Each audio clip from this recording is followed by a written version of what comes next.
Athens, Georgia. This is Matt from Theocracy, and I just wanted to talk a little bit about the upcoming remix and re-release of the debut Theocracy album. You know, it's hard to believe that next year is the 10-year anniversary of that album. 10 years.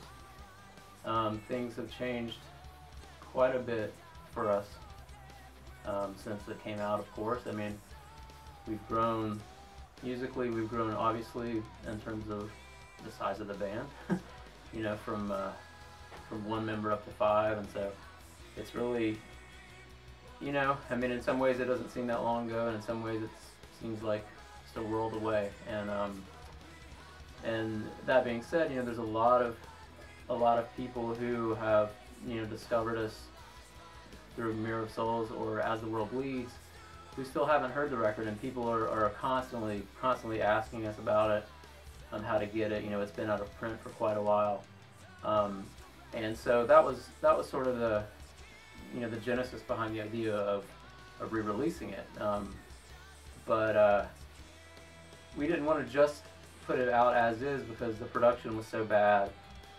It was basically a solo project at that point, you know, and it was me and a drum machine. You know, I'd written these songs, and it started out as a demo project. I wanted to put them down on tape, and then, you know, Darren Blevins from Metal Ages Records heard some of the songs and loved them, and then it just became a record. And I wasn't doing it by myself by choice. You know, I wanted a band, you know, I wanted a drummer and all that stuff. I just didn't know anyone. I mean, down here there are a lot of musicians, you know, in this area, but when it comes to metal, and especially when it comes to, you know, melodic stuff like we do, you know, it's really not on the map around here. So finding musicians was tough, and I just didn't know anybody at the time. I just wanted to write songs and put them out. So that's why it was sort of done as a solo project. And then, you know, after that was released, you know, then I met Sean, and I met John, and the rest is sort of history. There are a lot of ways we could have gone with it, and there was a lot of discussion between Emil from Ulterium Records, who's our label now, of course, and myself about how we want to do it. And you know, do we want to re-record the whole thing, put it out, you know, with our current abilities and sound and the influence of everybody? Do we want to put it out, you know, as is, not sounding very good? Do we want to do something in the middle? And the obvious sort of consensus that everyone agreed with was that it needed to have real drums on it, because that's how I wanted it to be from day one anyway. So we had Sean track drums, you know, over the already existing recordings, and he did, as you'll hear, just an amazing job. I mean, as always. I mean, he brought complete new life to these songs. I mean, the guy's a monster. I mean, you know it. You've heard him, you know, for 2 albums now, and he's just a beast. I mean, everything he touches is made better. I pulled up the tracks. The recording quality was awful. I mean, everything sounded like, you know, it had just blankets and blankets on top of the speakers. I mean, it was so muffled and just a mess. I mean, I didn't know what I was doing at that point, production-wise, and so it's all been a learning experience. And so the next several weeks, which turned into months, you know, were spent basically getting the tracks into workable shape. You know,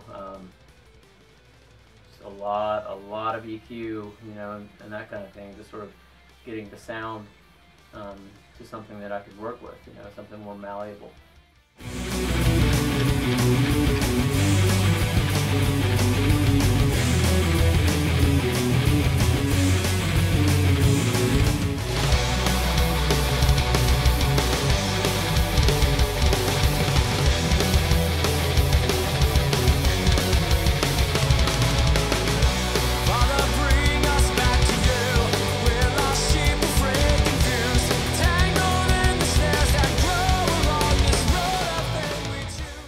And what we ultimately decided as far as an approach was to, you know, have Sean record drums, as I said, over what was already there, and then don't re-record anything else. You know, try to get the existing track sounding as good as I possibly can, but leave them be. And the reason for that was, well, there are a couple of reasons. I mean, you know, making records in the way that we do them in this style is so much work, and so the thought of spending, you know, months and months and months doing something again that I'd already done once, just it seemed pointless, and it seemed, you know, sort of heading backwards and kind of ignoring the momentum that we have at the moment, you know, to go forward. And then B, if we re-recorded everything, if I redid all the vocals, if we, you know, we brought everybody in to do guitars, you know, over again and that kind of thing, it would, I have no doubt it would be better. I mean, but it wouldn't be the first album anymore. You know, I mean, the first album shouldn't sound as good as, you know, the next album and the next album. I mean, you need to be able to hear that growth from album to album, I think. And so that's where the decision was made. You know, it was that, and then also, you know, as I said earlier, there are a lot of people who haven't heard that album, but, you know, a lot of the people who have really love it. There are a lot of people that have a real attachment to that album, and I know as a fan, I never like it when bands start messing with stuff too much, you know, from the past. You sort of get attached to stuff as it is, kind of warts and all, you know, flaws and everything. I mean, that's part of it. You know, albums are it's a cliche, but they're snapshots in time. They really are. And so that was the thought process behind what we ultimately decided to do. And I really think it was the right decision. You know, looking back now, it just seems like a no-brainer to me. I think, and especially having, you know, now that I'm about halfway, I'd say, through the mixing. I mean, really hearing it come together, it's really killer. I mean, it's a legitimately good sounding album now, you know, and it's at the same time it still has the kind of naivety and I mean, you'll hear, you know, timing issues and the guitar playing and you know, rough spots and you know, pops and clicks in certain tracks, you know, from the recording quality. It's just, you know, there are a lot of flaws, and now that you can hear everything clearer, you know, that stuff is even more apparent, you know. So, but that's part of it, you know, and so it was a really nice compromise, I think, where it's still very much the first album.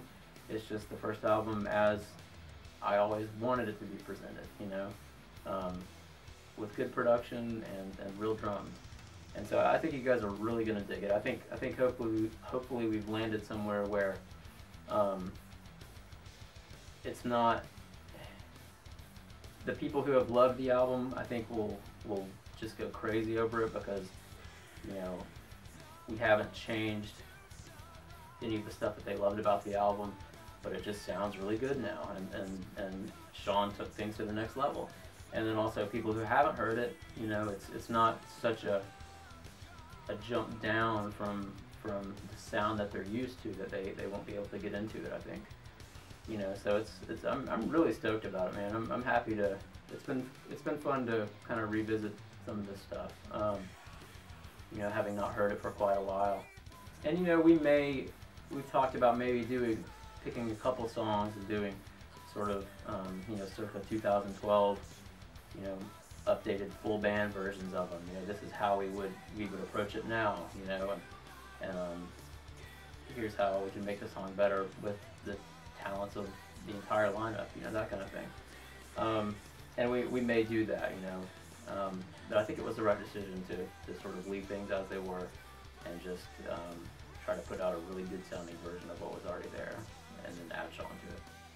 So for those who haven't heard the album, just a quick rundown of the tracks.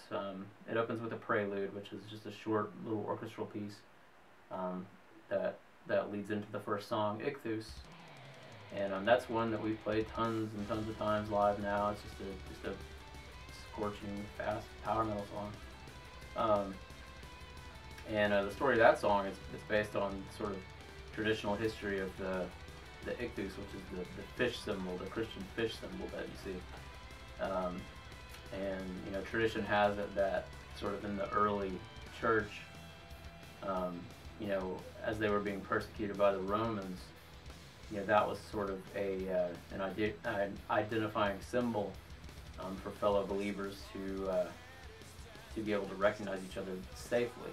You know, supposedly one would, if you come up on a stranger, sometimes you would draw half of it in the sand, and if the other person completed the other half of it, you would know he was a fellow believer, he was someone you could trust, and he was not going to lock you up and throw you in jail or whatever, you know, it may be.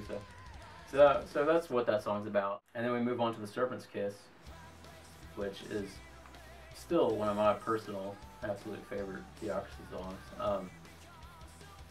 You know, I think it's one of the best choruses we've got still, you know, and the excitement of it and kind of the drive. I just love it. You know, that's one that I've never gotten tired of. You know, lyrically, that one's just about how you don't have to buy what the world's trying to sell you. Not so much in terms of commercially or whatever. Although obviously there's validity to that as well, but just in terms of kind of the system. And then Mountain, I mean, what can you say about that? I mean, still, you know, I still to this day hear people say that it's their favorite Theocracy track. It's really kind of special to me personally, and you know, it's one of those that we've played just, it feels like thousands and thousands of times, but it's still, you know, it's still fun, it's still special, it's heavy, it's got a great just mid-tempo kind of you know, climbing drive to it, and that was intentional. You know, the tempo sort of feels like the subject matter, you know, I think, at least to me. I mean, that's what I was going for sure. And then the chorus just soars, you know, fittingly. Theocracy, our title track, the title track of the album, the title track of the band, that's another just fast scorcher, you know. Just classic power metal, you know, cool harmonized guitar riff and nice little breakdown section in the middle, and still one of our best sing-along choruses, you know. I think it endures, you know, to this day. And I'm still proud of it, and I think it explains, you know, lyrically, I think it explains sort of the name of the band and everything very well. Especially nowadays with the way people use that word. I mean, there's a lot of, I'm sure there's a lot of people who are kind of scared. If they believe, you know, are you religious zealots, or are you wanting to, do you think the government should somehow be involved in people's, you know, worship and things like that, and obviously not, and obviously it has nothing to do with that. That's why, but I think it's very clear if you read the lyrics, you know, Theocracy within, you know. The Healing Hand, that one was fun to revisit. That was the first Theocracy epic, you know, long epic that I ever wrote. You know, especially lyrically, it's really sort of simple, and you can tell, I think, that it's one of my earlier tracks. But at the same time, like, I really, you know, I've forgotten how much I like that song, you know, until I went back to this. I mean, it's got killer riffs, and it's, you know, arrangement-wise as well, you know, it seems a little, maybe, kind of younger, you might say, you know, kind of pieced together a little bit more abruptly than we might do it these days. But, yeah, lots of cool parts. Sinner is the ballad from the album, and I think the first Theocracy song I ever wrote. You know, simple, straightforward, but, you know, that one I would say above all the songs on the album was the coolest to revisit, because it's sort of, you know, I guess you think of it as maybe one of the more underappreciated Theocracy songs, and you know, myself included, because it's just not one that you think of that often. But going back and listening to the raw tracks, man, I'd forgotten about all the cool orchestration going on in the background, and it's really neat. I mean, there's a lot of neat layers, and and then once the riff kicks in there towards the end, it's pretty rocking. So that one's actually was a nice kind of surprise, going back to it now, and I think you'll be able to hear a lot of those layers and details, a lot better now. So I think it's a real cool ballad, and definitely has a place on the album for sure. New Jerusalem, that's one that's still very much sort of presently in the Theocracy consciousness, because we play it live all the time still. That's just a straight ahead, just fast, pedal to the metal, power metal song. Pedal to the power metal song, I guess. But yeah, lots of cool harmonized riffs, harmonized guitar lines, nice chorus, got the big, giant epic slowdown grand finale with the choirs and all that stuff. Good energy in that song, and Sean has taken that energy to the next level, for sure. The Victory Dance, the Celtic song of this album, so to speak. I always enjoy that sort of Celtic sounding stuff. I think it's just, with the heavy guitars behind it, there's something cool about it, and this one has a nice groove and a great chorus. I think a cool section in the middle. It's one that we played it live all the time. In the early days. We haven't played it for a while now. Lyrically, that one's about sort of escaping kind of the man-made trappings of religion, as it were, and finding something more real. And then Twist of Fate, the big epic grand finale. Still also one of my favorite Theocracy songs. Heavy driving, mid-tempo, just powerful song, and that was the first attempt at the big counterpoint vocal sections that I like to throw in, once every record or so.